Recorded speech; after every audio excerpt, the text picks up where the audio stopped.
Bueno, tenía que volver a estar con ustedes porque ya estamos en la recta final, puras frases hechas, en la recta final. El próximo lunes hasta ahora vamos a saber los resultados de la elección que se da este fin de semana. Y entonces quedaron cosas en el tintero, quedaron muchas cosas que yo las quiero aclarar y que por el apuro, por el apremio que provoca una entrevista de 45 minutos donde se compartía el tiempo con otros dos contertulios, yo dije algunas cosas que no me siento cómoda. Especialmente, por ejemplo, no me siento cómoda en que terminó el comentario de la disfunción de pareja que tenía el cantante Tea Time, el señor Castaldi, que ese es su verdadero apellido, del grupo musical Los Tetas, cuando tuvieron una reyerta con su novia. Entonces yo, porque esto yo lo dije en la radio, está la pobreza de contenidos en la televisión que roban mis programas de radio para llevarlos a la televisión. Así de intelectuales, entre comillas, y creativos son los editores de la televisión, dan vergüenza ajena. Bueno, yo estaba hablando en el fondo de una patología sexual que se llama sadomasoquismo, y que consiste en que las parejas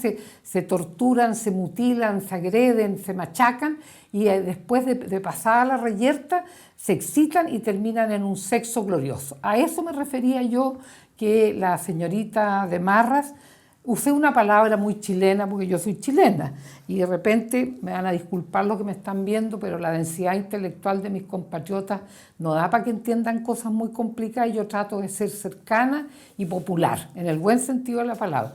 Yo dije, ella se calentaba con los chopazos, porque ella también le pegaba al señor Castaldi. Entonces, a lo mejor a mí me faltó más serenidad y explicar que se trata de un trastorno de la esfera de la conducta sexual que se llama sadomasoquismo, que tú logras el placer sexual pegándole a tu pareja y que él o ella te peguen de vuelta.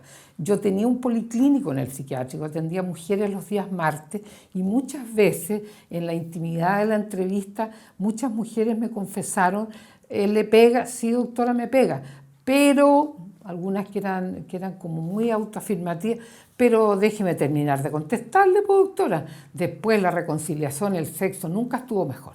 Entonces, como yo de repente mezclo en mis conversaciones el componente cotidiano de mi ejercicio profesional, no uso palabras muy engoladas. A lo mejor por el hecho ese día ahí en CNN, lo que pasa es que él y ella tenían una disfunción que se llama sadomasoquismo. Lo dije en términos coloquiales y así me fue también porque entiendo que la gente me lo saca mucho en cara, sobre todo las feministas. A propósito del feminismo, yo estoy leyendo mucho en este último tiempo y quería compartir con mis compatriotas, hombres y mujeres, que claramente el feminismo que se está ejerciendo en Chile es una máscara más del materialismo dialéctico, que es la esencia más dura del marxismo, es una máscara del anarquismo y una máscara del deconstructivismo que se originó en Francia. De modo que las que andan usando argumentos feministas, cuidado con eso.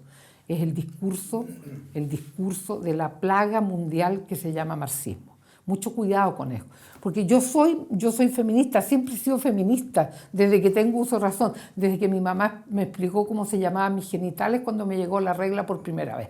De modo que yo no me siento excluida del universo de las feministas, pero este discurso machacón y panfletario es una máscara del marxismo disfrazado y el anarquismo y el deconstructivismo. No seamos ingenuos. Eso se lo digo a mis queridas compatriotas, que tengan más cuidado, que observen con más tranquilidad los discursos, porque el marxismo es un monstruo de 1000 cabezas que se disfraza, se acomoda y te seduce. Tiene un discurso seductor. ¿A quién no le va a gustar que todo sea gratis, que todo sea libre, que hagamos lo que queramos? ¿A quién no le va a gustar eso? Pero cuidado, los seres humanos tenemos la obligación de someternos. Si queremos tener derechos, tenemos que desarrollar deberes también. No se puede vivir en una eterna asimetría. Puros derechos, derechos, derechos. Esos son los que piden puros derechos. ¿Saben cómo se llama en psiquiatría? Baja tolerancia a las frustraciones, personalidades infantiles, histrónicas e histéricas. Voy a hacer entre paréntesis una cápsula de trastorno de personalidad para ahondar en este tema. Yo sé que a ustedes les gusta mucho porque mucha gente me escribe y me dice que aprenden y se les abre la cabeza. se llenan de conocimiento, se llenan de curiosidad. Entonces yo lo que quiero decir que esa noche, primero agradecer a CNN que me haya invitado, porque el Canal 13 me censuró y TVN también. Por lo tanto, mi eterna gratitud al canal Chilevisión y a Megavisión, que en Mega Plus me hizo una hermosa entrevista. Tuve unos compañeros geniales, a Diego Bravo, brillante, un ingeniero comercial que está postulando por el distrito 10, por aquí, 11, perdón, y un señor Jorge Cach, un abogado brillante. Yo esa noche, en la entrevista con ellos, aprendí muchísimo, me sentí muy bien tratada, cuestión que no puedo decir en la otra entrevista que fue en CNN, pero bueno, yo soy psiquiatra, trabajé 25 años en el hospital y soy posgraduada en tolerancia a las estupideces, porque los pacientes de repente dicen muchas estupideces, y yo tengo, desde muy chica me acostumbré a tener el cuero duro. Una vez escuché yo a los 15 años un discurso de Frei en Puerto Montt, Frei Montalva, digo, el otro no lo escucharía nunca. Y entonces él dijo que para estar en la política y a veces en la vida, fue muy sincero, uno tiene que tener cuero de elefante, es decir, ser un paquidermo. Y yo soy bastante paquiderma para enfrentar las situaciones. Bueno, también quería aclarar de una cosa que me la sacan reiteradamente, el tema del voto censitario. Yo a lo mejor lo sobrecogía por mis rasgos sanguíneos. Yo tengo una personalidad vehemente, apasionada, la típica personalidad de las personas pícnicas, bajitas. Somos rabiosas, somos sanguíneos, somos apasionados y de repente nos desbocamos desde la pasión y no del sectarismo ni la maldad. Porque cuando yo digo que el voto de la señora Berta, que ella quedó chocha, cuando dijo, doctora, todo el mundo me conoce, mis hijos me dicen, así que tu mamá era la señora que nombra a la doctora Cordero. La Bertita estaba feliz con que yo la haya incorporado en el comentario del voto censitario. Jamás se sintió humillada ni maltratada, porque era una mujer bastante inteligente y relajada. Y ella me dijo, yo le encuentro toda la razón, doctora, yo lo hablo en la micro con mis compañeras de trabajo. Sí, la doctora tiene razón, nosotros no tenemos ni idea cuándo vamos a votar, pues, no tenemos ni idea cuándo vamos a votar. Entonces, ¿por qué se enojan tanto los que venden pomadas, los del discurso buenista, los que tienen el síndrome de los rostros de la televisión, que hablan solo banalidades para caerle bien a la gente? ¿Y por qué yo le caigo tan bien a la gente? Mira qué curioso. ¿Por qué la doctora Cordero que dice puras pesadeces le está empezando a caer bien a la gente? Porque la gente se hartó de los discursos mentirosos y buenistas, la gente que le digan la verdad, la firme, para saber cómo se mueve en este país tan asimétrico, tan injusto y tan arbitrario. ¿Qué opina usted cuando tratan de xenófobo, racista, solo por decir que los inmigrantes que han llegado estos últimos años son malvivientes y que estamos llenos de inmigrantes ilegales, que tenemos una tasa de inmigración muy alta, que ni siquiera países de Europa en 10 años recién han logrado tener lo que nosotros hicimos en un año, traer la misma cantidad de gente? Eso es lo que se lee. Bueno, ahí lo corrijo, 50 años en Alemania llegaron 2 millones de inmigrantes, en 50 años. Llegaron muchos turcos, y yo no me sé el nombre del escritor turco que se sacó el premio Nobel de Literatura. Él dijo, si mi padre no se hubiera venido de obrero, pues nos estábamos muriendo de hambre en Turquía, yo jamás habría sido premio Nobel de Literatura. Entonces hay inmigrantes e inmigrantes. Y lo otro que Chile es un país pobre, aunque la gente lo quiera seguir pensando que somos el jaguar de Latinoamérica, el Singapur. Chile es un país pobre, no somos Francia ni somos Alemania. Claro, y Alemania tiene una estructura social que permite la llegada ellos permiten la llegada, nosotros en Chile tienen espaldas para aguantar exactamente, cosa que nosotros no tenemos. Nosotros tenemos fronteras abiertísimas, sospechosamente abiertas. Yo ahí tengo unos reparos que ahora no los voy a hablar porque no vienen al caso, no me quiero meter en otra polémica, pero me llama mucho la atención la facilidad con que entra la gente por el norte de Chile. Yo creo que ahí hay empresas mixtas con ciudadanos bolivianos, peruanos y chilenos que participan del traslado de personas que están abandonadas por el gobierno marxista, el siniestro y tonto pseudo presidente de Venezuela. Ya, pero yo la puedo interrumpir para los que dicen que su discurso solamente por poner a los chilenos primero, no es que sea Chile para los chilenos, sino que solamente los chilenos primero. para los que dicen que su discurso es racista o xenofóbico. ¿Qué No, le diría usted? yo no soy. ¿Cómo podría ser racista Muy ridícula esa. una hija de un inmigrante español que llegó en 1925 a Chile? Exacto. Y que nos enseñó desde chico a amar este país entrañablemente? Porque mi papá adoraba Chile. Él tuvo una anécdota que no sé si la cuento en realidad. Mi papá lo llevaron su primer 18 de septiembre a unas ramadas del parque. Y entonces le invitaron el plato chileno, una empanada con un vaso de chicha.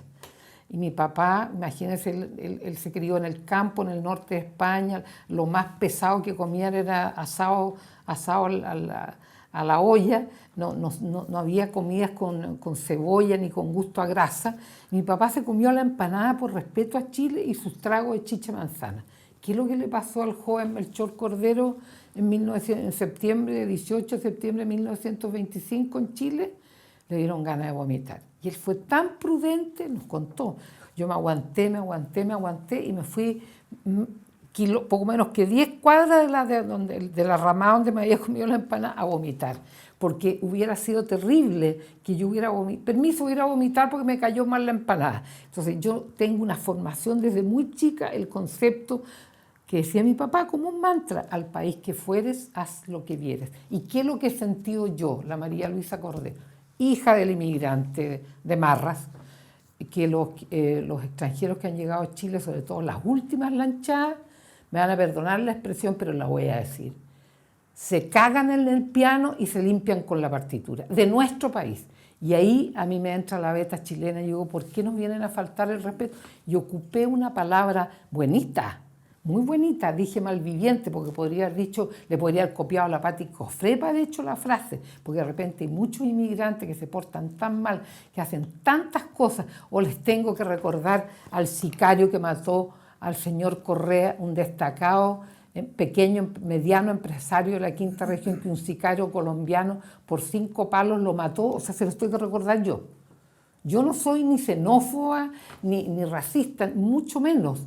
Ni mucho menos, a mí no me interesa el color de la piel, no me interesa nada, de nada. Me interesa el ser humano, lo que viene de su cerebro y sale por su boca, cómo es, si tiene los ojos achinados, no me interesa si es alto, si es flaco, etcétera, son seres humanos. Yo jamás he sido racista ni xenófobo. Lo que pasa es que en la inmediatez de una entrevista no me puedo explayar como me estoy explayando ahora en esta conversación con ustedes, que la pago yo. Por lo tanto, los tiempos los pongo yo. Y no esa cosa que tienen las entrevistas, que te ponen música, que te tratan de crispar, porque se llenan la boca con el respeto de los ancianos. Yo soy anciana y a mí no me respetan cuando me hacen entrevistas. Tengo 78 años.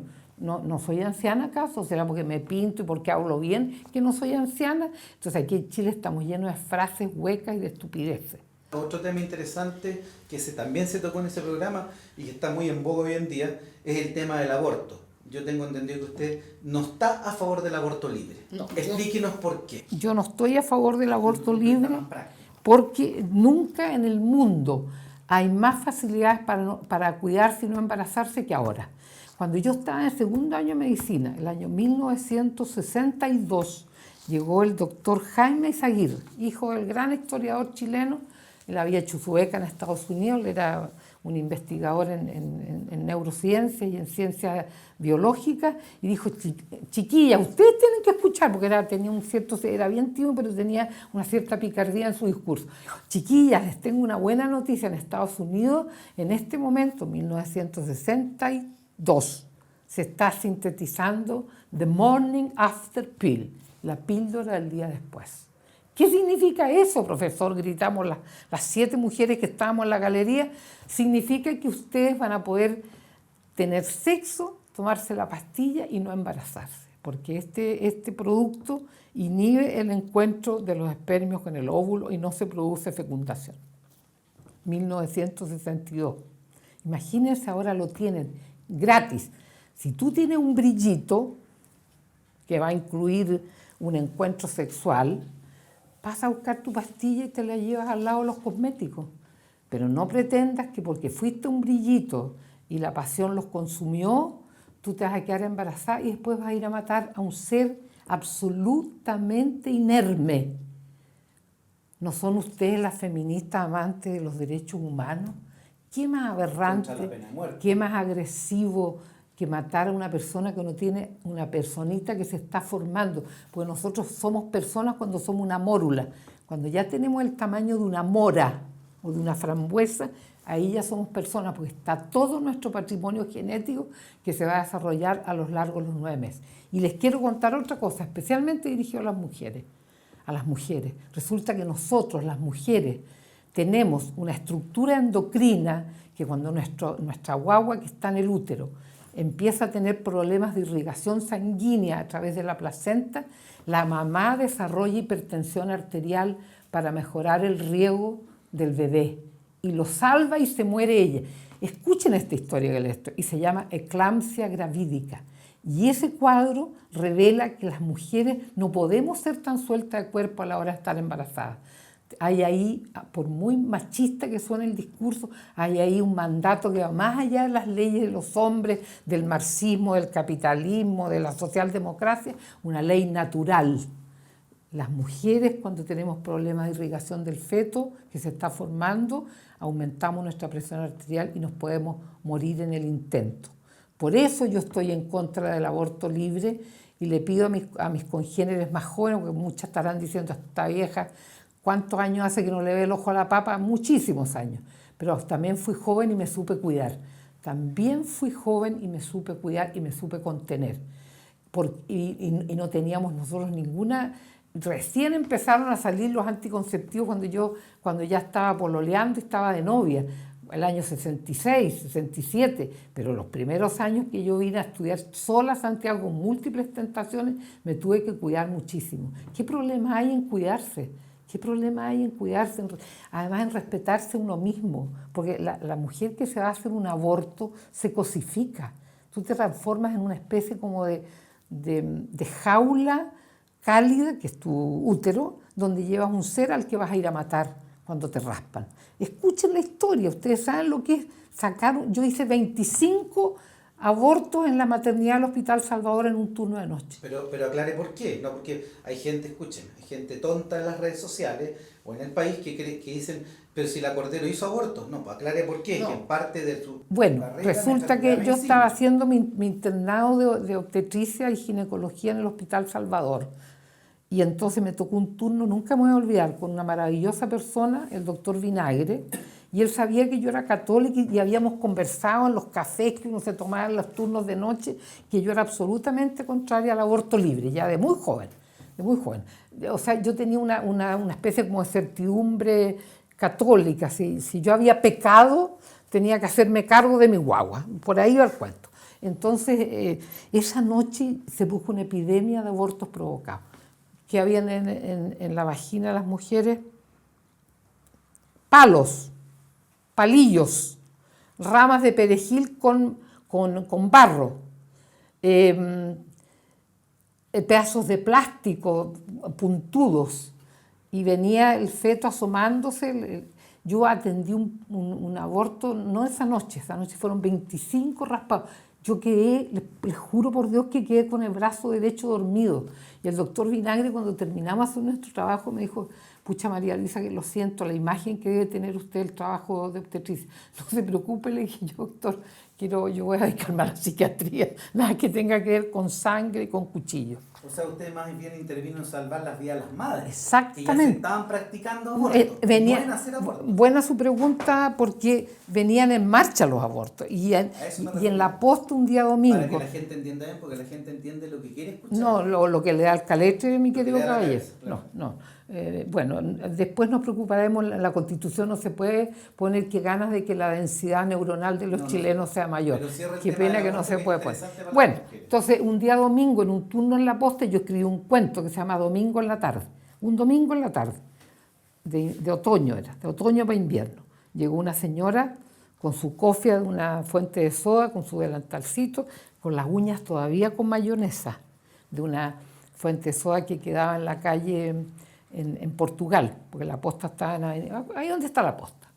Y me tocó a mí, me llamó la auxiliar y me dijo, doctorcita, viene un aborto en camino, un trabajo de aborto. Bueno, la señora se había metido un perejil con raíces y con barro.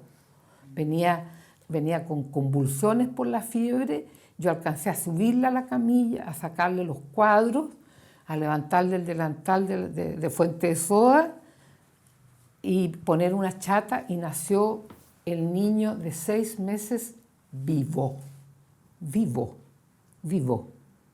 Y lloró, y ríanse, sí, lo voy a contar. Yo a esa guagua la bauticé y le puse el nombre de mi abuelo Vicente, el papá de mi mamá, porque nació vivo, y sus ojitos me miraron cuando yo lo saqué de la chata y lo envolví en una toalla. Y se lo llevé a ella. Le dije, tu niñito nació vivo. No había posibilidad que ese niño, es muy triste la historia, no se le podía salvar. No, porque él alcanzó a durar 5 minutos, entre que cayó en la chata, respiró un poquito y después después entró en insuficiencia respiratoria. ¿Ahora tampoco lo hubiera salvado en esa época? No, porque Chile era demasiado pobre. Muy triste esa historia. Chile era demasiado pobre. Ella era una pobre empleada de una fuente de soda. De la fuente donde se hace, de la Plaza Italia, la fuente italiana. No. Era una fuente de soda que era más de barrio, Curicó, por ahí. Y ella, te digo, tenía mayonesa en las uñas. Y entonces, cuando pasó todo el furor de la tragedia, que ella tomó su guagua, qué sé yo, y yo le dije, ahora me voy a sentar a conversar contigo. Yo puse en la ficha clínica que tú eres empleada de una fuente de soda, levantaste una java de cerveza y sentiste un extraño dolor detrás, en el sacro, y que empezaste a sangrar. Por lo tanto, a ti se te produjo un aborto por haber levantado una java de cerveza. O sea, ¿eso se llama aborto espontáneo? No, sí, claro, pero ella se lo provocó. Provocado por ella. Ella se lo provocó con el perejil que produce. Pero le pusieron ahí en el fondo que era espontáneo, una pérdida. No, yo lo que quiero decir con esta explicación es que si yo ponía que ella había llegado con un perejil con barro en su vagina, con fiebre de 39 para 40 grados, tiritando, tendría que habérsela entregado al carabinero para que se la lleve presa. Se iba presa por el delito. Exactamente, porque había en ese tiempo en Chile se penaba el aborto y todo lo que escriben los abogados y hacen leyes no tiene que ver con lo que vemos los médicos. Los médicos vemos a seres humanos sufrientes, pobres y abandonados. La pregunta que usted me hace es genial, pero sinceramente, ¿quién se va a preocupar de una guagua que cayó a una chata un domingo en la tarde en la posta central de una mujer que debe haber ganado en ese tiempo 30 escudos?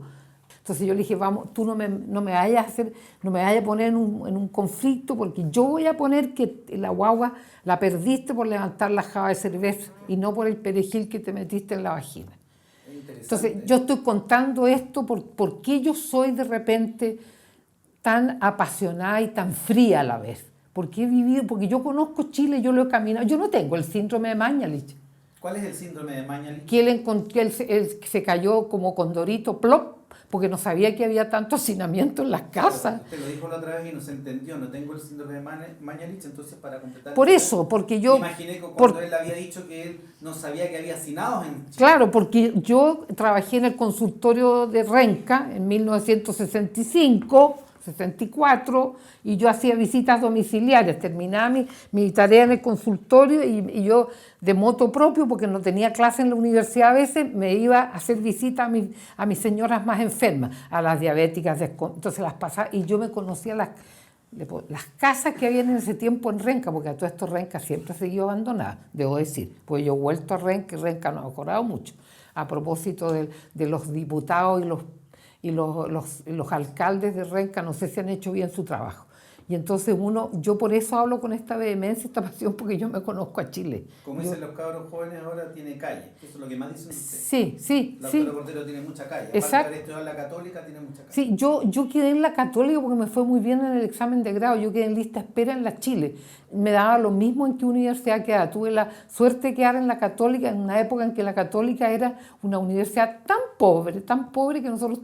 Todos los ramos de medicina importantes, las especialidades las hicimos todas en los hospitales públicos gracias a la gentileza de los colegas masones que habían, decanos de las facultades de medicina de la Chile, que nos permitían ir a los campos clínicos, porque la Católica era un hospital muy pequeño, muy chico, muy desprovisto de especialidades. Y eso yo siempre lo voy a agradecer y a mí me encantaría que el rector Sánchez, que es colega mío, alguna vez pudiera escribir una carta, un documento y certificar que hubo generaciones completas de médicos que nos formamos en la Católica, que gracias a la gentileza de la Universidad de Chile nos formamos como Dios manda. Y también aprovecho de decir que cuando yo salí de la Escuela de Medicina de la Católica, el 70% de mi curso se fue a trabajar al sector público. ¿Sabes cuánto están? Privado. Público. ¿El 70% en esa época en el público? Sí, señor. Ah, no como ahora. No, señor. Ahora el 3%.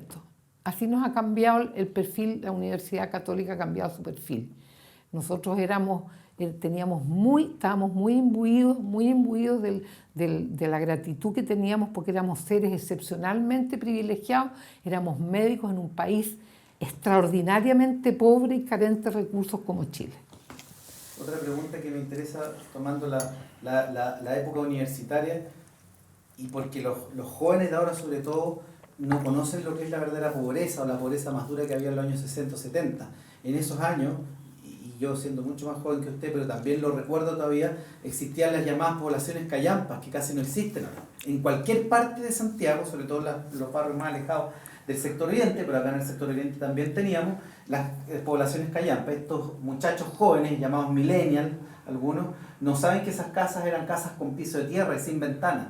Ellos no conocen eso. Bueno, y en esa época me acuerdo que usted dijo también, una vez que cuando era estudiante de medicina, usted por qué se puso tan anticomunista o tan antimarxista cuando los conoció justamente en esas poblaciones callampas, porque ustedes iban a ayudar a las mamás o a los papás, los hombres, a construir las casas, a levantar casas. En esa época no había techo para Chile, no. Así que se levantaba con los restos de maderas que quedaran, fonolas o lo que uno se podía conseguir. Eso es una cosa. A enseñarles a hacer baños, a tener higiene, y ustedes darles agua a las mamás sin tener las uñas sucias, mientras los del Partido Comunista estaban subidos a los techos gritando consignas panfletarias y adornando a la gente para la famosa lucha de clases. Y eso han pasado 50 o 60 años desde que usted contaba, desde que usted vio esa historia, probablemente que la leí.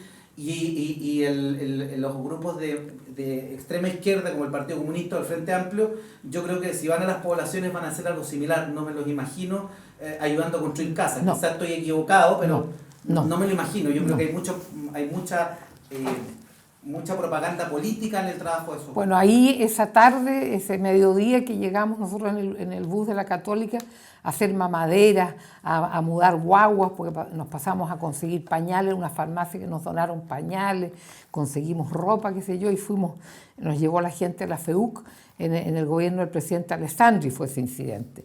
Fue por la Gran Avenida, la primera toma de terreno que hubo aquí, y entonces yo ahí juré, yo dije, yo los detesto, los encuentro abominables, esta manga de tarados. Llegaron a cantar la Internacional en medio de esa tragedia. La Internacional Socialista. Esa, claro, y con la mano, la típica maldita mano arriba. Entonces yo los detesto por eso, porque son unos hipócritas, vende pomada. Usan el discurso de la pobreza para llevar agua a su molino Rogelio, pero no por preocuparse de las personas. Yo, en cambio, había tenido la maravillosa formación de 2 curas franceses que habían sido obreros cuando joven, y la Católica los invitó a dar charlas a la facultad, y ellos nos hablaban desde el corazón, aprendieron castellano champurreado y nos dijeron que la gente que tenía la suerte de la profesión que teníamos nosotros, que íbamos a tener, tenía que ser muy consciente y tener los ojos muy abiertos y los oídos muy limpios para escuchar la verdadera pobreza, no esa que la profético lo que dijo uno de los curistas, no la que les cuentan los políticos, sino la verdadera pobreza que ustedes como médicos van a conocer. Entonces a mí me parece, le agradezco que se haya acordado ese incidente, porque ahí yo, así como la Scarlett O'Hara en Lo que el viento se llevó con una zanahoria cagona, dijo, juro que jamás voy a pasar hambre, además de decir mañana voy a pensar, porque había pensado mucho ese día. Mañana será otro día. Exactamente. Yo dije, yo jamás voy a comulgar con estos cabrones, hipócritas, vienen a cantar su Internacional. ¿Qué tenemos que ver nosotros con la Internacional? En vez de estar trabajando y ayudándonos a levantar unos plásticos y unos pedazos de palo que no habíamos conseguido, porque ya era invierno y la gente se iba a mojar esa noche porque iba a llover, en vez de estar preocupándose de los seres humanos, estaban preocupándose de inflarse el pecho del joven marxista, el joven militante, el futuro mirista a lo mejor. Todos esos cabrones que están ahí, ¿en qué habrán terminado al final? ¿Me entiendes? Entonces yo ahí los empecé a detestar y los detesto y me cargan y me gustaría que reconocieran la vergüenza de Venezuela, de Corea del Norte, de Nicaragua, de todos esos, de Cuba, los pares de psicópatas asesinos de los Castro, el psicópata el Che Guevara, que estudió medicina el cabrón y nunca atendió a un paciente, se dedicó a matar gente. Todos estos psicópatas disfrazados de jóvenes idealistas, hay que desenmascararlos, queridos compatriotas, y yo hasta que me quede el último hilo de sangre en mis venas y lucidez en mi cabeza lo voy a denunciar. Los detesto, los encuentro unos hipócritas que usan a los pobres para tener poder político. Una pregunta respecto a eso, ¿por qué cree usted que en algunos jóvenes de ciertos sectores, bueno, obviamente de izquierda, que se dicen ser demócratas, que son tolerantes con las ideas de los demás, y uno va viendo, cuando uno no lo cree, pero cuando uno se va involucrando en las redes sociales, en internet, o leyendo comentarios, o lo ve en la calle, los más intolerantes, diría yo, son justamente gente joven de movimientos de ultraizquierda o de izquierda, como el Frente Amplio, el Partido Comunista, otros movimientos que hay, uno nuevo Partido de los Trabajadores.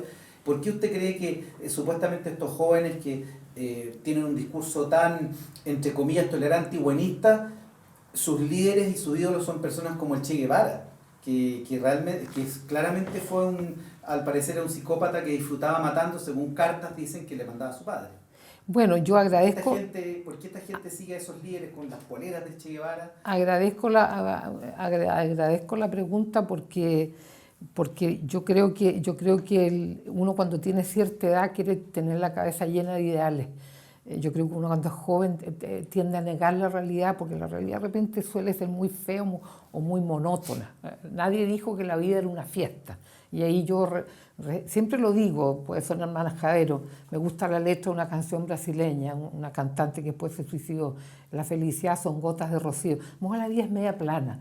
Entonces los jóvenes necesitamos llenarnos de repente de ilusiones y de eso se vale el marxismo. El marxismo en mi época juvenil financiaba conciertos de música, traía músicos, traía gente culta, conciertos, porque administraba la cultura para seducir a la juventud. Pero yo tuve la suerte de conocer a estos curas franceses que venían de Europa, donde hay muchísima ideología marxista de filósofos y escritores, y nos vinieron a contarla firme, porque dijeron, ¿por qué Latinoamérica va a ser distinta a la pobreza que ha habido en Francia, en Italia, en España? Es exactamente la misma. Y los marxistas lo único que se aprovechan es de usar el discurso de la pobreza para llamar adeptos. Y yo creo que los jóvenes los jóvenes que se declaran tan simpatizantes con discursos tan feroces, eso acaban, no sé lo que significa, y que maltratan a los carabineros, destrozan los símbolos de mi iglesia. Yo soy católica, a mí me corrieron las lágrimas cuando vi al Cristo destrozado de la iglesia de la Gratitud Nacional. Cuando quemaron la iglesia antes del plebiscito. Donde yo iba al mes de María cuando estudiaba medicina en la católica. Yo jamás le pegaría un peñascazo a Lenin, a la estatua de Lenin. Me acuso de haber tirado una piedra al portón de la Embajada de Cuba cuando estaba en tercer año de medicina. Y Lenin sí que se lo merece. Exactamente, porque todos estos personajes del marxismo son psicópatas, son enfermos mentales, fanáticos. Y créanme, queridos amigos que me están escuchando, yo he revisado el concepto del fanatismo, la rigidez mental, incluido el famoso Nietzsche, que ¿saben ustedes lo que tenía Nietzsche? Nietzsche tenía una encefalopatía provocada por una sífilis que tuvo cuando era joven. Nietzsche tenía un daño cerebral sifilítico y por eso un fanático espantoso que dijo que Dios había muerto, unas frases horrendas que usan los anarquistas. Entonces no sean ingenuos, infórmense más, estudien más. El fanatismo es una locura, es una forma de locura. Tener una cabeza de cajón por el fanatismo es ser un loco. Usted dijo que no sabía lo que era CAP, muchos no lo sabíamos. Significa All Cops are Bastards, es decir, todos los policías son bastardos. Una sigla. Esa es la sigla. Usted siempre fue simpatizante al principio, después militante del Partido Demócrata Cristiano, que es un partido que en la época de la Unidad Popular, 1970 al 73, era un partido fundamentalmente de centro católico. Derivado del Partido Conservador chileno. Derivado del Partido Conservador, o sea, un partido de derecha, pero estos fueron jóvenes que unos jóvenes que formaron la Falange, que quisieron un poco, por así decirlo, dar la lucha a las poblaciones marginales en contra del comunismo. O sea, un partido que nació con un anticomunismo muy acendrado. Una reactividad al Y eran muy comunismo. seguidores del Padre Hurtado, todo lo que sabemos, y de la encíclica Rerum Novarum y de la doctrina social de la Iglesia.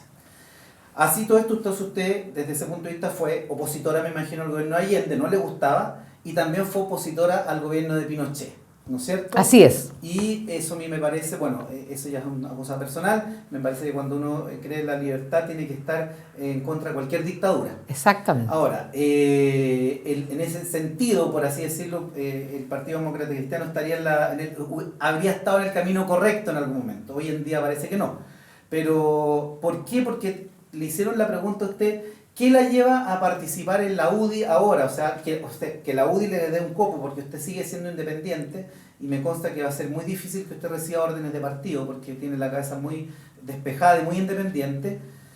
Y yo mientras vi esa entrevista también dije, bueno, la gente ignora que la democracia cristiana, según unos autores, y eso es muy interesante leerlo, tiene un componente criptofascista, o sea, es un fascismo oculto, porque la democracia cristiana crea en el corporativismo también un poco, lo mismo que crea el fascismo. Pero bueno, no nos vamos a meter en eso porque es más complejo y un cientista político podría hablarnos mucho mejor de eso. Pero en el fondo la UDI también, por así decirlo, tiene un componente social cristiano. La mayoría de sus militantes son creyentes. Hoy en día muchos de sus militantes, la gente cercana, es gente que votó por el no. Yo creo que la dicotomía sí y no puede seguir presente, ¿no es cierto? Porque Así por ahí es. va la pregunta que le hicieron a usted, que fue como media torcida para que en el fondo dijera cómo una persona que fue demócrata cristiana está con la UDI. Primero, usted es independiente y no es de la UDI. Y segundo, la distancia no es tan mayor. Porque Exactamente. la democracia cristiana que en el capitalismo, esa es la verdad, Y- una y- social de mercado, y la UDI lo mismo. Hubiera sido una cosa absolutamente incongruente si usted hubiera saltado del Partido Socialista a la UDI.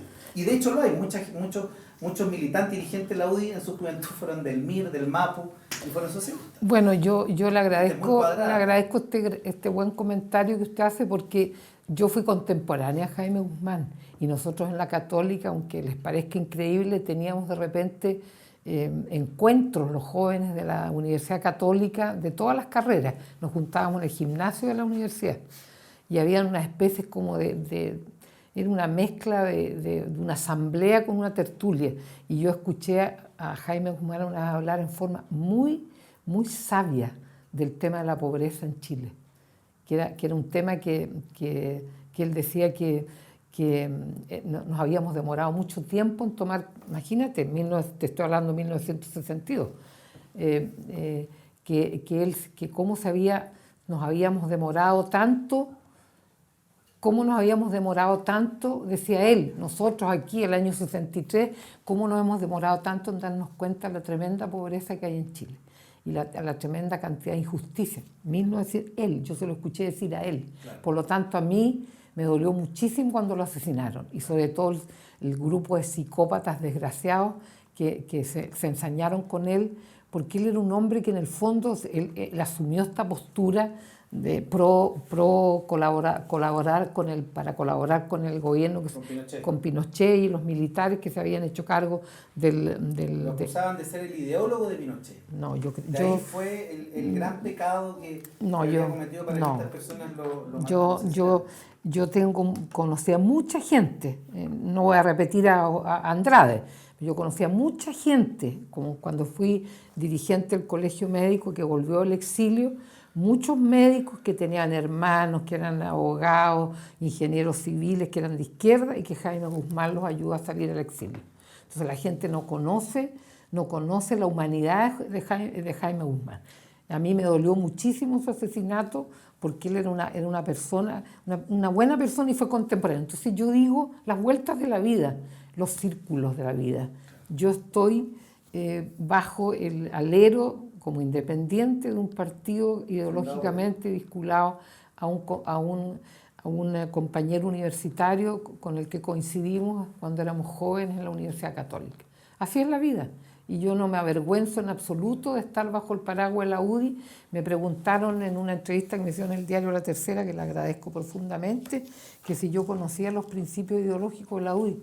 No los he leído, y no me interesa porque yo soy transparente. Y deben ser muy parecidos a los de todos los partidos Exacto, políticos lleno de mentiras, lleno de mentiras. Y que creen en la economía social de mercado y en la Claro, democracia, etc. claro. No creo que haya mayores Entonces yo diferencias. simplemente, mi pragmatismo predominó. Yo fui compañera de trabajo en la radio de Francisco de la Maza, un tipo genial, genial, genial. Y él me llamó, me dijo, María Luisa, le ofrezco un cupo independiente para que vaya constituyente en la U. Y yo dije al tiro que me dijo, usted la gente la quiere mucho, la encuentra muy clara, usted tiene 70 y tantos años, representa a todo un grupo de personas que vivieron en Chile el siglo XX. Y por eso estoy ahí. Entonces esta cosa de preguntar, ¿y cómo?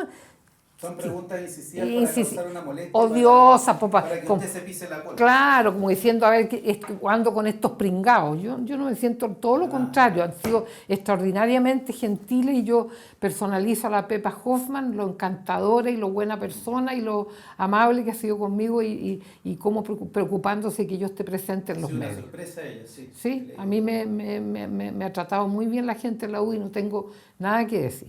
Y yo no estoy por andar sacando las penas y los remordimientos y las picas. Yo probablemente los habré mandado a la punta del cerro muchas veces durante la dictadura, simbólicamente a la UDI, pero así son las vueltas de la vida. Y otra pregunta que quiero hacerle, que también es importante, de las cosas que andan dando vueltas y que no aprovecha usted de hablar de repente en la televisión porque no le hacen esas preguntas y no hay tiempo. A veces aparecen malintencionadas opiniones y que antes usted también ya las había escuchado y las había usado años atrás con otras personas, de que andan diciendo que usted no es psiquiatra, porque andan ahora escribiendo pasquines de internet que la psiquiatra que se tituló por secretaría, en primer lugar un médico se titula de médico cirujano, hace la especialidad en psiquiatría, dicen por secretaría. Entonces la historia que yo le había escuchado a usted, no sé si es cierto y la leí porque estuve investigando mucho, leí entrevistas del 2003 cuando le pasó ese famoso caso el montaje de Chilevisión. Sí, le hicieron una entrevista a su ex profesor de psiquiatría cuando usted empezó a hacer su beca, el señor Altamirano, que era hermano de un ex senador del Partido Socialista muy buscado por el régimen militar. Él era también socialista y usted contaba que él se fue al exilio, le habló muy bien de usted. Entonces, usted en el fondo sí hizo su beca y su beca quedó truncada por el golpe militar, o sea, le hizo unos 2 años en el Sótero del Río, ¿no? No, yo me presenté a porque la psiquiatría cuando yo egresé... Le voy a interrumpir porque son comentarios muy desagradables y que yo creo que parten de colegas suyos, que deben ser muy... que lo hacen con alguna intención mala, obviamente. No, yo ahí... Y después usted hizo su especialidad, o sea, usted trabajó en el hospital psiquiátrico y dio su examen en el CONASEM. ¿Qué mejor que el CONASEM es la Comisión Nacional de Especialidades Médicas? ¿Qué mejor ahí recibirse con todos los honores y que una comisión formada por profesores universitarios, médicos, psiquiatras, la aprueben con distinción? O sea, yo creo que eso es lo mejor. Pero estos tipos dicen que usted no hizo su beca, pero me gustaría que usted aclarara cuánto tiempo duró esa beca, por qué se truncó y cómo se trabajó y por qué se especializó en ser psiquiatra. Yo estaba en mi casa, un año casada, y alguien tocó mi puerta, el doctor Betzfall, un psiquiatra del psiquiátrico. Yo estaba embarazada de mi primer hijo y me dijo, doctora Cordero, me han comentado que a usted le interesa la psiquiatría. Sí, le dije yo, pero yo voy a tener mi guagua y después voy a hacer los trámites para ver si logro hacer mi beca de psiquiatría infantil. Me dijo, le tengo muy buenas noticias. Nosotros en Chile tenemos déficit de especialistas en psiquiatría y le queremos ofrecer una beca otorgada por especialidad en falencia. Entonces, a mí me fueron a ofrecer formarme como psiquiatra al departamento que yo tenía con mi marido en la calle Bustamante esperando a mi primer hijo. ¿Pero a qué hospital? ¿En qué hospital? No, entonces me dijeron, usted va a querer... Yo acepté y le dije, tengo la guagua y feliz empiezo mi beca en el Calvo Maquena, en la cátedra de psiquiatría infantil que dirige el doctor Guillermo Altamirano Orrego, doctora. Y su sueldo, la beca se la va a pagar, mire la vuelta a la vida, se la va a pagar, nunca me voy a olvidar, con el ítem 2. ¿Qué es eso? Le dije yo. Le van a pagar como si usted trabajara, le van a pagar un sueldo como si fuera así, porque, vuelvo a repetir, era una especialidad en falencias, no habían psiquiatras. Te iban a buscar, me fueron a buscar a mi casa. Y le va a pagar el hospital psiquiátrico su beca que dura 3 años, doctora. y con la posibilidad incluso de prorrogarlo un año más si usted quisiera profundizar más. Y además le tengo la buena noticia, como usted está casada con un abogado que es empleado público, mi marido era abogado de la Dirección del Trabajo, usted no tiene que ser general de zona, o sea, usted no tiene que devolver después la beca yéndose a hacer la especialidad provincia, o sea, era un paquete perfecto. Y yo acepté y empecé a desarrollar mi formación de psiquiatra infantil. En noviembre dejé a mi guagua de 3 meses, empecé a hacer mi beca de psiquiatría en el Calvo Maquena en noviembre del año 1969. Ahí empezó. Y yo estaba haciendo mi pasantía de psiquiatría de adulto en la Clínica Psiquiátrica Universitaria de Avenida La Paz cuando se produjo el golpe y se suspendió. O sea, lleva casi 4 años. Exactamente. ¿Cuánto dura la beca de psiquiatría completa? Bueno, yo había pedido la prórroga hace un año extra más. O sea, usted se recibiría, entre comillas, de psiquiatra, la reconocerían como psiquiatra terminada en un año más. Exactamente. Duraba 5 años la beca. O sea, no quiero usar la palabra aproveché, pero me sirvió, habían tanta necesidad de que se formara bien que me dijeron, doctora, a terminar su beca psiquiatría infantil y la vamos a contratar aquí en el Calvo Maquena para que se quede como psiquiatra. Y no se terminó la beca de psiquiatría infantil, ¿por qué? Porque el profesor que la dirigía se tuvo que ir al exilio. ¿Y no la continuaba nadie? No, pues se tuvo que arrancar a Venezuela. ¿Y cuántos años hizo usted esa beca? 4 años. 4 años. 69, 4 años. 73. Pero me quedé sin dar el examen para titularme psiquiatra infantil. O sea, eso fue lo último que le quedó. Ni Me siquiera quedó dar un año más de práctica. No, ni nada. Y o sea, entonces, los comentarios son bastante malintencionados exactamente, de sus colegas exactamente. y que lo hace que la gente, sobre todo izquierda, lo repita en los medios. Que ya hayan diarios que lo hagan, porque lo están haciendo, es poco, pero aparece la psiquiatra titulada por secretaría. Cuando un médico se titula en la universidad, primero médico cirujano y después se especializa. Claro, porque en el fondo, como yo trabajaba en farándula, creen que a mí se me olvidó Claro, la formación de médico, pero yo trabajé en la farándula que ganaba mucha plata nomás. Imagínate que te paguen 6 millones por hablarle cera en un programa. Es producto de una envidia. No, bueno, ahí yo creo que es bueno recordarle a esos tarados que andan diciendo que yo me recibí por secretaría, que la envidia es una máscara de la admiración. Así que a esa doctora que tiene disartria y que parece señora en situación de calle... ¿Le puedo interrumpir? Esas doctoras, bueno, ellas no dijeron eso. Hay 2 doctoras que mandaron una carta al mostrador atacando los dichos de la doctora Cordero por el tema de la inmigración, porque según ellas usted discriminaba y eso era una falta a la ética, o sea, absolutamente rebuscado desde mi punto de vista el argumento. Una era la doctora médico psiquiatra Josefina Uneus, hija de Marta Lagos de CERC contemporáneo, y un señor Uneus que son militantes destacados de la ADC, y la otra era una neuróloga que se llama Alejandra Slachevsky, creo. Sí. Sobrina de Jack Chonchol. Un ex ministro de Agricultura, me parece, de Salvador Allende. De Allende, fundador de la Cora. ¿A eso se refería usted con eso, algo divertido que dijo de que no estaba muy arreglada? Pero ellas hicieron ese mencionar, no la mencionaron, pero en el fondo, cuando mandaron la carta al mostrador, que además tengo que decirle que usted tuvo tremendo apoyo de la gente, mucho apoyo, no les funcionó a ellas el tema, ellas pusieron ahí la señora, la médico o la doctora María Luisa Cordero, quien se presenta como psiquiatra, o sea, ya validando las malas palabras de colegas probablemente de ellas pero yo creo que Chile es un país de gente envidiosa. Bueno, yo me recibí como psiquiatra adulto porque no terminé de contar la historia. Tengo mi título, podría mostrarlo, no le vas a buscarlo. No, pero da lo mismo, si todos su título en la televisión la tele. Yo me recibí como psiquiatra de adultos gracias a la Comisión Nacional de Acreditación que se llama CONASEM. Y me recibí con un 7 y el profesor que me tomó el examen para terminar mi formación y recibir el título de psiquiatra fue Armando Roa Rebolledo, un gran psiquiatra chileno que fue mi profesor también en la Católica. Así que a los que andan diciendo que yo no soy psiquiatra, lo siento de decepcionarlos, pero soy. Y entonces yo creo que no hay que ser, sobre todo a mí lo que más me conmueve, la doctora Slachevsky, sí, que vivió el exilio, que tiene antecedentes por el lado judío de sufrimiento, de la persecución Claro, nazi. claro. ¿Cómo puede ser una persona que tiene esa historia de vida, esa biografía, sobrina de Jacques Chonchol, que era un príncipe? Porque el tío de esa doctora era un tipo genial, absolutamente genial. Él partió siendo demócrata cristiano, debo decir. Sí, después se fue al MAPU. Exacto, después se pasó pero al partido. él era una persona que tú dices, una bellísima persona, porque él tenía el dolor del pueblo judío transformado en pura bondad, en pura simpatía, en pura comprensión. Un príncipe de la política chilena fue Jacques Chonchol. ¿Le aceptó el golpe final al campo chileno? Sí. Claro que sí. Ellos vinieron a cumplir su mantra marxista. Claro. Bueno, pero lo que quiero decir que a mí me extraña que esta doctora que tiene ese antecedente biográfico tan doloroso sea tan malintencionada y tan envidiosa. Muy envidiosa. Además mayor y la joven, la psiquiatra es más joven, y fue la única que parece que me contabas un community, y usted lo vio, la única que parece que se metió, no leyó los Twitter, pero a decir que ella estaba ahí cuando usted la encaró y dijo, bueno, no me quieren encarar, parece. Esa fue la única que apareció, pero no apareció más.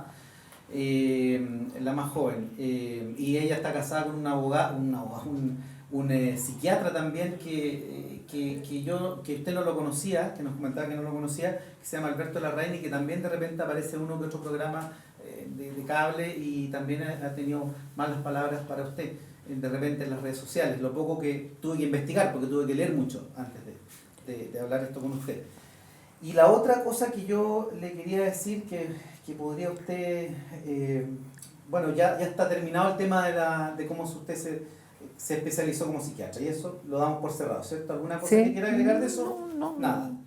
Y lo otro ahora... Bueno, tengo formación en el extranjero, eso. Hice una pasantía que me siento muy honrada de haberla hecho en el hospital más grande de la especialidad en Inglaterra, el Maudsley, que tuve el honor de ser invitada a hacer una pasantía formativa en 1987, y fui la única profesional chilena invitada por el gobierno inglés, gracias a la doctora Ruth Obrecht, que esposa de Martín Cordero, que no es pariente mío, no somos parientes porque ellos eran corderini y llegaron de Italia, y en Antofagasta, donde se bajó el antepasado, le pusieron Cordero, y yo lo traje a Chile a dar una conferencia y le quité su L en el pasaporte, y por la gratitud que ellos tuvieron conmigo, ella me dijo, cuando me conoció, María Luisa, tienes que ir a Inglaterra para mostrarte cómo trabajamos con los pacientes psiquiátricos, yo te voy a ayudar. Yo tuve el honor de estar allá 2 meses formándome, y después pasé a Suiza, también gracias al profesor Paul Kilhorst de Moe, que a mí, el que el doctor y su señora y la otra doctora me miren en menos y duden de mi formación, a mí no me toca. No, tratan de denostar. No, a mí no me toca, porque yo tengo muchos defectos, pero hay un defecto que yo no tengo. Yo no soy envidiosa ni soy rencorosa, porque yo me caigo muy bien. La María Luisa Cordero le cae el descueve a la doctora Cordero. Aquí yo creo que estaría bueno, ¿no? Estuvo bien, yo creo, eso lo último no. Pero ahora lo más importante, pasando ya a otro tema, para terminar, ¿cuáles son sus propuestas? Lo que más le interesaría a usted tratar en la Convención Constitucional si usted elegía constituyente. En primer lugar, como uno tiene genio y figura hasta la sepultura, yo soy médico y me encantaría un sistema universal de salud muy bien hecho, compasivo, oportuno, para que no vuelva a suceder el genocidio de los 18.000 chilenos que se murieron esperando el liste. Pues aquí en Chile... ¿Él dice genocidio porque sí, señor, murieron esperando? Exactamente. Aquí las noticias... Murieron 300 personas en un genocidio en Siria. ¿Y por qué no hablan de los 18.000 chilenos que acaso no tienen derecho a recibir el título de que fueron sometidos a un genocidio? Porque si tu país no te da tu gobierno, tu país no te entrega una oportuna atención en un cáncer, en un hombre de 35 años que podría haberse salvado de una leucemia, por modorra, por flojera, por falta de interés, porque está lleno de apitutados los hospitales y no cumplen su labor oportuna. ¿Cómo se llama eso? Genocidio, es un genocidio. Está la ausencia del del aparato estatal. Exactamente. Lo que tiene que ser un buen Estado benefactor o solidario. Exactamente. Al cual le tienen tanto miedo algunas personas de derecha, en forma errada, porque nadie está pretendiendo con eso que se acabe el emprendimiento privado, que es maravilloso. Claro, pero sino que las personas que son más débiles, creo yo, puedan ser apoyadas por dinero estatal. Bueno, y completo mis deseos. Y que los políticos que sean elegidos por voto popular o los apitutados que nombran los payasos de turno que están en la moneda tengan la obligación de atenderse en ese mismo sistema de salud, porque no le quepa la menor duda a mis compatriotas que el sistema va a funcionar como reloj, porque como van a estar obligados a estar los diputados, los senadores, los ministros, a ver si si no van a atender a tiempo, etcétera. Imagínate tú a los hijitos, los ministros. El tema de la salud lo ampliaría como psiquiatra. ¿Le pondrías más acento también a la salud mental, o por lo menos no más acento? No, yo me conformo. Voy a decir una ironía, naturalmente, hay que poner la patología mental en los programas de salud.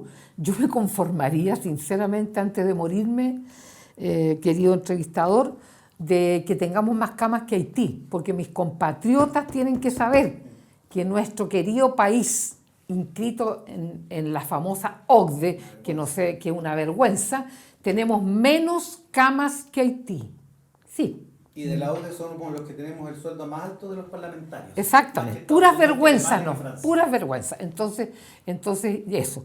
Y la otra cosa, el agua. A mí me preocupan los manejos oscuros con el agua. Yo no entiendo nada. Yo me declaro. ¿Qué pase con el agua? Yo quiero que el agua sea que nacionalice. ¿Vuelva a ser estatal? No, que haya un EMOS de nuevo como existía antes. Nacionalicemos el agua, que tengamos más poder sobre la distribución de los acuíferos. Hasta ahí me quedo, porque yo no soy muy experto. Las aguas están definidas en la ley, las aguas, el agua, el líquido, como un bien nacional de uso público.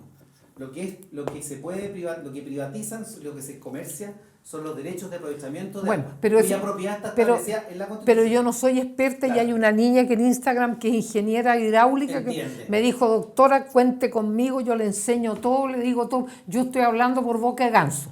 Entonces pasemos a otro tema. ¿Qué opina? Bueno, sigamos con las propuestas constitucionales, pero entre medio se me ocurrió el tema del royalty minero. ¿Qué opina de lo del royalty minero? ¿Se maneja usted con ese tema? No tengo la más remota idea, no. No se maneja. Yo lo que he escuchado es que vi unas cifras, que en los países donde se había impuesto el royalty minero habían cerrado muchos emprendimientos mineros porque los pagos eran tan altos que no le dejaban casi margen de ganancia. Entonces yo creo que el tema es delicado, que hay que revisarlo, que hay que ser muy, ¿cómo te diría yo? Muy desprovisto de ideologías políticas, sino que ver cómo resulta económicamente sí o no el royalty minero, porque yo siento que todos estos que impulsan este royalty minero se están apurando para ganar las elecciones presidenciales. Y la otra cosa que hay que decir, queridos compatriotas, que Codelco está cooptado por el Partido Demócrata Cristiano, igual que el ENAP. Bueno, eso es, igual que el ENAP. Sí. Eso lo denunció la Evelyn Matei hace muchos años atrás y poco menos que la mataron. Pero si nosotros queremos que las platas lleguen donde corresponde, bajémosle el sueldo a los parásitos diputados y senadores, a los ministros, achiquemos los ministerios. Hay que achicar el Estado, la grasa del Estado. ¿Por qué necesitamos tener una ministra de la Mujer y una defensora de la niñez si esas dos podrían tener una oficina dentro del Ministerio de Justicia y punto? Una secretaria, un baño, una cafetera eléctrica para tomar té, y déjense de gastar plata. El ISAMIT, que es uno que no hace nada, en el Ministerio de Bienes Nacionales, el de Bienes Nacionales al Ministerio de la Vivienda, ¿no es cierto? Unir ministerios. Achicar, fusionar en un solo edificio y dejar de gastar. Y los que estén en edad de jubilar de los funcionarios públicos apitutados, jubilarlos al más breve plazo para que hayan concursos por oposición de antecedentes. Y como decía el filósofo Sánchez, quien le mando saludos para que se mejore el porrazo que se dio, que gane el más mejor. ¿Y quiénes son los más mejores? Los mejor formados. Porque tenemos la vergüenza de tener un fiscal nacional que salió quinto en el concurso para ser fiscal y lo pusieron de fiscal por pitutos políticos. Esas vergüenzas hay que terminarlas en Chile. Yo no necesito el marxismo para decir lo que estoy diciendo. Es una vergüenza. Chile tiene que recuperar, yo ni siquiera voy a hablar de ética, recuperar la decencia, esa que yo conocí en el Chile donde me crié. Y la pregunta, volviendo un poco a las aguas, usted en el fondo lo que quiere es que la gente común y corriente no esté pagando sus tremendas cantidades de cuentas de agua, y que por lo que también lo que leí en algunas de sus redes sociales, en Twitter sobre todo, y que también el agua que están en muchas zonas de los valles usadas por las grandes empresas les alcanza también a los pequeños y medianos agricultores. Exactamente, y los que quieran emprendimientos mineros, bienvenidos a Chile a emprender todo lo que quieran, pero por favor el agüita me la sacan del Pacífico. Algunos ya lo están haciendo, están desalinizando el agua. Eso, yo lo dije hace 8 años en la radio Conquistador. Pero no es que usted quiera que el agua pase a un ente estatal. Por ningún motivo. No, ahí yo no me declaro inexperta, pero me asusto todo lo que pasa a mano del Estado. Eso quería saber, que si quería que pasara al Estado o no, para que sus electores lo tengan claro. No es el interés suyo. No, que pase no, pero yo no. Sí decía, me acuerdo, acuérdense cómo era. Una cápsula suya no al Alto Maipo. Sí, porque los mineros, los minerales no son seres humanos, pueden usar un agua desalinizada. En cambio, los seres humanos no podemos seguir tomando agua con metales pesados como toma la gente del norte, los niños que tienen trastorno de aprendizaje en Iquique y en Antofagasta. ¿Por qué? Porque toman agua con metales pesados. El presidente Frei, ¿por qué la hija sinvergüenza inventó que lo habían envenenado? Porque los huesos del presidente que mandaron a Murcia los testearon y le encontraron manganeso y arsénico en los huesos.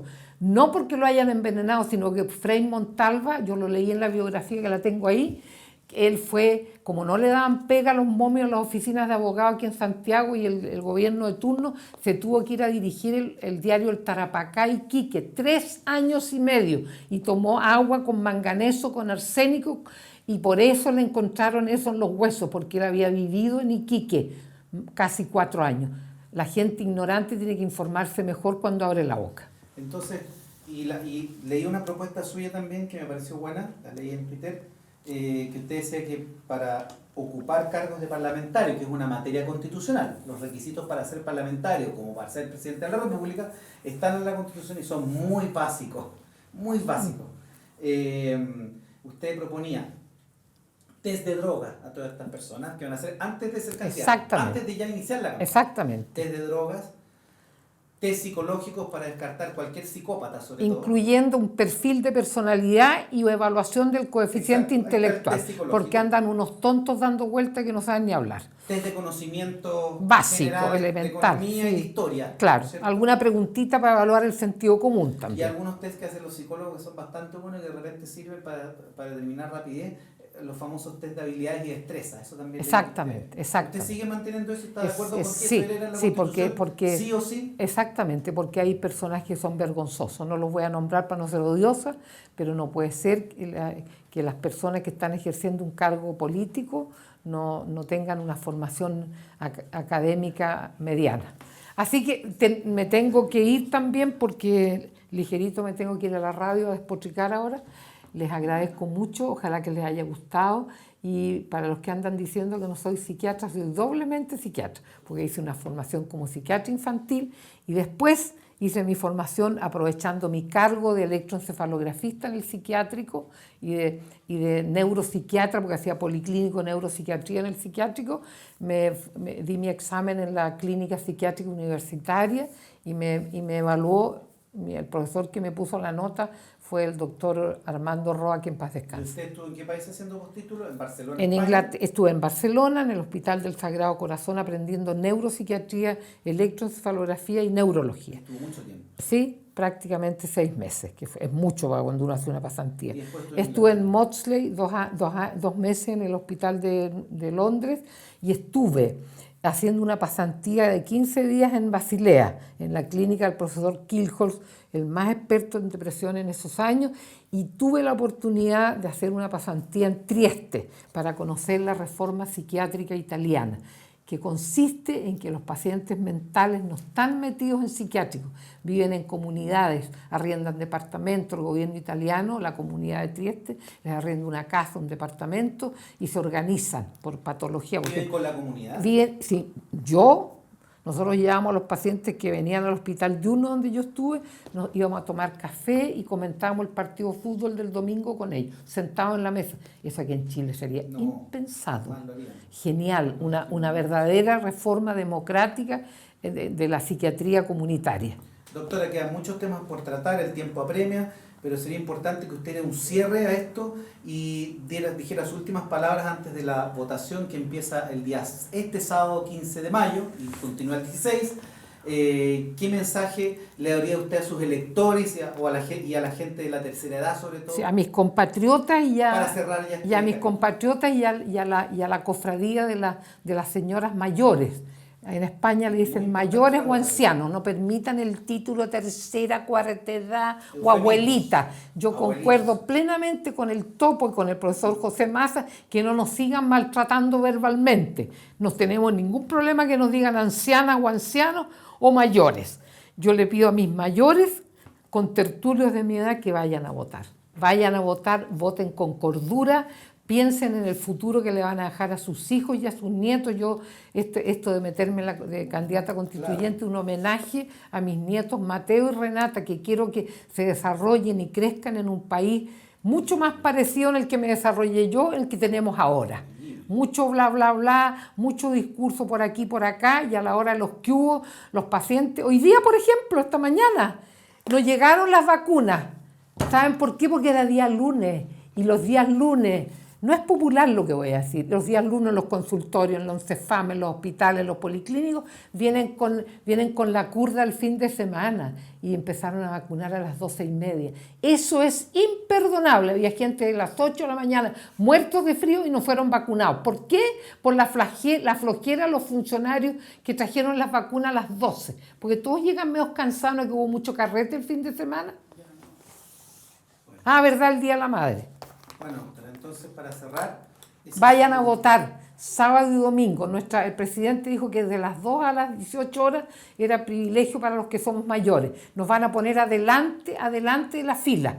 Vamos a estar con mascarilla y si alguien, un hijo, tiene un poquito más de plata, compren una mascarita a la mamá. Escudo facial. El escudo facial, eso que se ponen los rostros de la televisión, pónganselo para que no se salpique ningún bicho.